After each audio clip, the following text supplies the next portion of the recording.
Hey, you got 12 hours to finish the Trial of Ascension hard mode. This is for the Wind Monster only hard mode. I'm sorry this video is coming so late. I'm going to tell you some strategies on how to beat it. Stage 16 and up. If you end up liking this video, hit the sub button, hit the like button, hit that bell ding ding thing so you know when I post a video. Let's go, baby.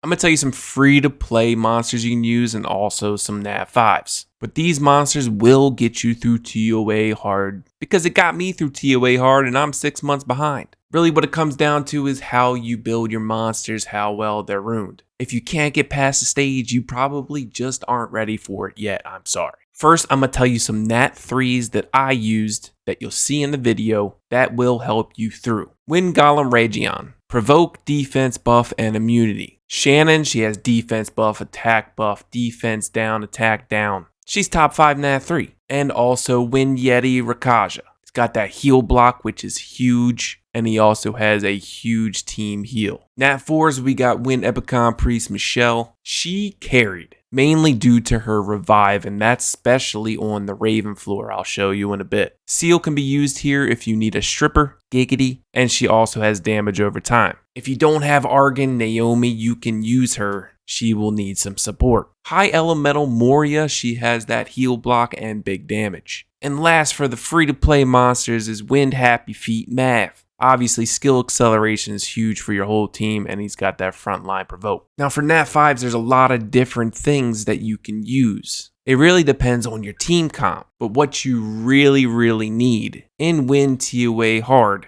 is a buff stripper, block beneficial effects, and heal block. Obviously, defense down, all that other stuff, yes. But it can be done as long as you have a buff stripper, a heal block, and a block beneficial effect. Polar Queen Tiana is huge here. Vampire Argon, huge damage dealer. Sylph Shimite, very good for buff stripping. Fang Yan, I use them pretty much every floor. Good front line, good damage. Paladin Louise, so good here, especially on floor 16 with those ravens. Beast Rider Savannah, good damage and can remove buffs. But honestly, the MVP Nat 5 to have for Wind TOA Hard. Wind Magical Archer Ardella. Defense down, block beneficial effect. Very easy to build because she does weak point damage. MVP at TOA Hard. Real quick, I just want to talk about floor 14 and 15 because they could get people stuck too. It really depends on what summoner you use. But again, what you really need is heal block, block beneficial effects, and also a buff stripper, just in case you don't land that block beneficial effect. On floor 14, however, you need a cleanser to remove the heal blocks that the mermaids put on. To get around this, you can use Wind Golem as your soul link. Make sure to provoke the mermaid and apply immunity to yourself. Mermaid will try to put heal block on Wind Golem, and obviously you can't through immunity. Floor 15 is Seal, before Perna, where you need damage over time. Choose whatever element for your summoner that has damage over time. Bring Wind Harpoo Seal. Spam her last skill, which applies poison and bleed. You bring a second damage over time. For this instance, I just brought Ralph. They're not on crazy runes. They stayed at level 70. Just make them tanky. And then I brought Rakaja for a heal. Dodge all the enemy's skills and it's fine.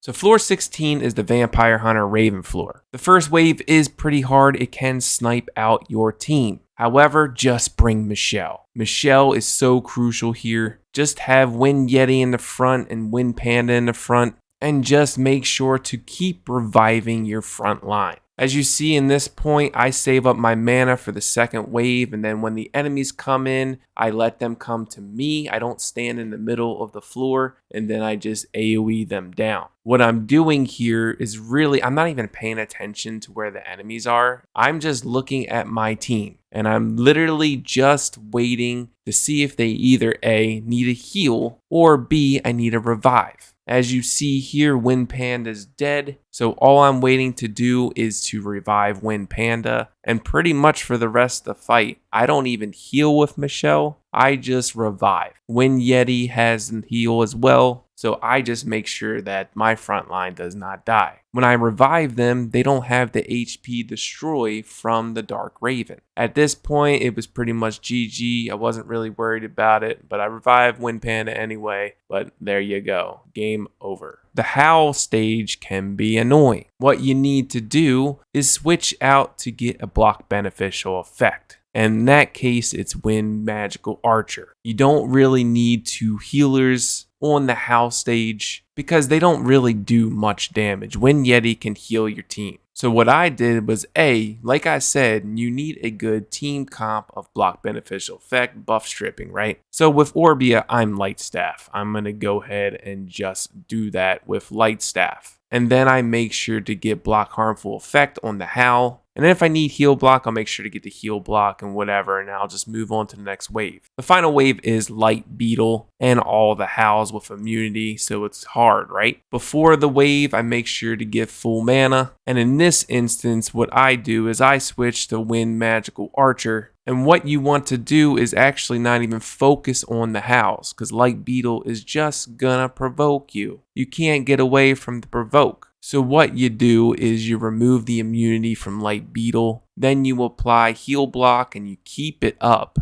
but you also keep up block beneficial effect from Wind Magical Archer. As you see, I laid block beneficial effect, then I switch to Yeti and do the heal block, and I just keep switching back and forth while I'm focusing on Beetle Knight. But they don't do much damage, so really it's just about applying heal block and block beneficial effect and you will beat the fight. Then after Light Beetle's dead, then they just group up and you just pretty much you can AoE them down, or you just do the same thing with Light Beetle. Floor 18 is a Skydancer floor. Just make sure to bring heal block, whether that's Dark Orbia. Wind Yeti is an MVP too in this. A 3-star monster pretty much carried me through the whole last 6 floors. Just make sure to have a good front line. Your Wind Yeti needs to have high defense, high HP, and you'll do just fine. Floor 19 is the Occult Girl and Bomber stage. Now you really got to be careful with the bombs because they do stun you. Again, bombs don't do a lot of damage. However, the stun is what can kill you. So I would focus on the Water Cobalt Bomber first in the first wave, and then you can go to the Occult Girls. Fairly simple, just keep your team up with 1 healer, it'll be fine. The next stage is Light Occult Girl and a whole bunch of bombers. The biggest issue here is Wind Occult Girl, which I found out like 3 seconds after I started the fight because of the skill deceleration. So make sure to kill her first while just keeping your team up with 1 healer. Like literally, I have 3 bombs on me and I'm okay. Once you kill the Wind Occult Girl, just move on to the bombers and save the Light Occult Girl for last. She's not really an issue. Floor 20, you need a provoke. Bring a monster that has provoke. That would be Wind Golem Ragyan. He's literally the MVP here. However, if you have a Nat 4 or Nat 5 you want to bring to provoke, be my guest. I just wanted to showcase you can use Nat 3s, no big deal. But pretty much is what you do is you need to keep him up with provoke, and then you do your defense down and just damage him down. If you don't bring a provoke, he has an unremovable defense buff, and more than likely, you're not going to be able to kill him within the 10 minutes. So when you see he has that purple buff, it starts stacking over time.